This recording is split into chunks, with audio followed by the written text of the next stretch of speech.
الف لام میم حامیم، یہ حروف مقطعات ہیں، اور اس کو اب قرآن کریم کو دیکھنا کار ثواب ہے. تو اس طرح یہ ان کو بھی اگر ہم تعظیم کی نیت سے دیکھیں گے لوح قرآنی کو تو انشاءاللہ ثواب کے حقدار ہوں گے.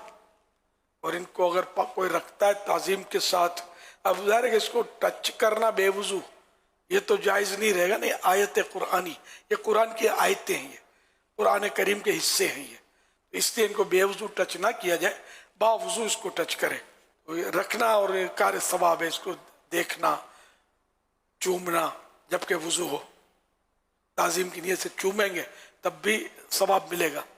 اس کے معنی جو ہے نا، یہ معنی اللہ جانے، اس کے بتائے سے اس کے حبیب جانے. حروف مقطعات کے معنی یہ ہر ایک کو پتہ نہیں ہوتے. جیسے کہ یاسین، یہ بھی حروف مقطعات میں سے. طٰہٰ، تو یہ بھی حروف مقطعات میں سے.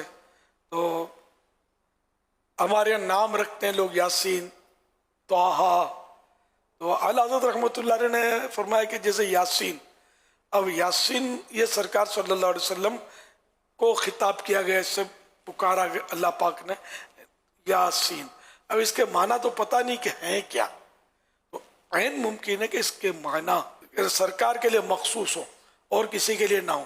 مثال کے طور پر میری جو سمجھ میں آ رہا ہے کہ یاسین کے معنی یوں آخری نبی بالفرض، یہ تو سرکار کے لیے خاص ہے اور کوئی نہیں بن سکتا. اچھا، یا اس کے معنی اور رسول یاسین کے معنی، تب بھی دوسرے کے یہ معنی رسول نہیں بول سکتے دوسروں کو. رسول کی مثال تو اعلیٰ حضرت نے دی بھی ہے. پھر یہ بھی فرمایا کہ جیسے محمد یاسین کر دیا تو محمد رسول، یہ بھی دوسرے کے لیے، عوام کے لیے، یعنی کسی کے لیے بھی بول نہیں سکتے. تو اس لیے مطلب اس نام، یہ نام اس طرح یعنی مجرد صرف یاسین نام، ذرا طٰہٰ رکھنا اعلیٰ حضرت نے منع کیا ہے. تو اس طرح مطلب ہم لوگ تو یہ ناموں میں کوشش کرتے ہیں کہ جس کا یاسین نام ہوتا ہے اس کو غلام یاسین بولتا ہوں میں. تو غلام یاسین، غلام طٰہٰ، غلام ہونے میں تو شرف ہے، سعادت ہے. جن کے نام یاسین ماں باپ نے رکھے کوئی بات نہیں، اب رکھ دیے، آپ غلام یاسین ہو جائیں، غلام لکھا کریں، بولا کریں.